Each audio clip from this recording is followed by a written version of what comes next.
Dans le cadre de son engagement à promouvoir l'éducation et la culture en Haïti, la Caisse populaire Nord-Est, KPN, prend l'initiative de célébrer la mémoire des grandes figures historiques haïtiennes. À l'occasion de l'anniversaire de la naissance d'Henri Christophe, KPN souhaite rendre hommage à ce leader emblématique de l'indépendance haïtienne.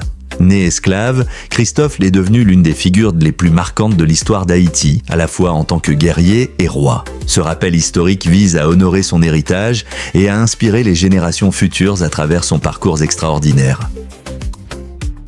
Henri Christophe est né dans l'esclavage le 6 octobre 1767 sur l'île de la Grenade, alors colonie britannique, avant d'être amené à Saint-Domingue, aujourd'hui Haïti. À 12 ans, il rejoint, en tant que tambour, les soldats de couleur qui se battent sous le pavillon français durant la guerre d'indépendance d'Amérique. Lorsque les esclaves de Saint-Domingue se soulèvent en 1791, il rallie immédiatement la révolte et devient l'un des principaux lieutenants de Toussaint Louverture. Nommé général en 1802, il défend ensuite la ville de Cap-Français, aujourd'hui Cap-Haïtien, contre le corps expéditionnaire français dirigé par le général Leclerc, beau-frère de Napoléon Bonaparte. Après la proclamation de l'indépendance d'Haïti, le 1er janvier 1804, Henri Christophe prend part, aux côtés d'Alexandre Pétion, à la conjuration qui aboutit à l'assassinat de Jean-Jacques Dessalines, le vainqueur des Français et premier chef de l'État haïtien. En 1807, Christophe est nommé président d'Haïti.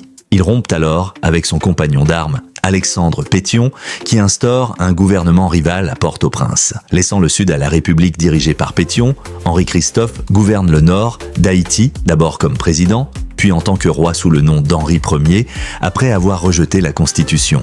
À la tête du Royaume du Nord, le roi Christophe mène une politique modernisatrice, symbolisée par son œuvre législative, le Code Henri, composé de 9 lois inspirées des grands codes napoléoniens, ainsi que par sa promotion de l'éducation à travers l'établissement de l'école publique et obligatoire. Cependant, son règne est marqué par la rivalité avec la République du Sud, une politique agraire impopulaire et un autoritarisme croissant. Menacé par un coup d'État et affaibli par la maladie, il se donne la mort en se tirant une balle en argent dans le cœur le 8 octobre 1820. Durant son règne, Henri Christophe érige plusieurs monuments emblématiques tels que la citadelle La Ferrière et le palais Sans Souci. Son épopée tragique, symbole des débuts difficiles de l'État haïtien, marque l'imaginaire collectif et inspire de nombreuses œuvres littéraires. Parmi elles, le roman Le Royaume de ce monde, 1949, de l'écrivain cubain et maître du réalisme magique, Alejo Carpentier, la pièce Henri Christophe, une chronique en 7 scènes, 1949 du futur prix Nobel d'Eric Walcott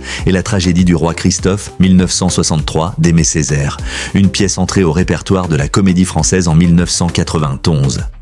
Pour mettre en pratique ces conseils, je vous conseille visiter la Caisse populaire du Nord-Est pour plus d'informations. Merci d'avoir regardé cette vidéo. Si vous l'avez trouvée utile, n'hésitez pas à laisser un pouce bleu pour nous soutenir. Partagez-la avec vos proches afin qu'ils puissent également en profiter et laissez un commentaire pour nous dire ce que vous en avez pensé. Assurez-vous de vous abonner à la chaîne et d'activer la cloche de notification pour ne manquer aucune de nos prochaines vidéos. Merci encore pour votre soutien et à très bientôt.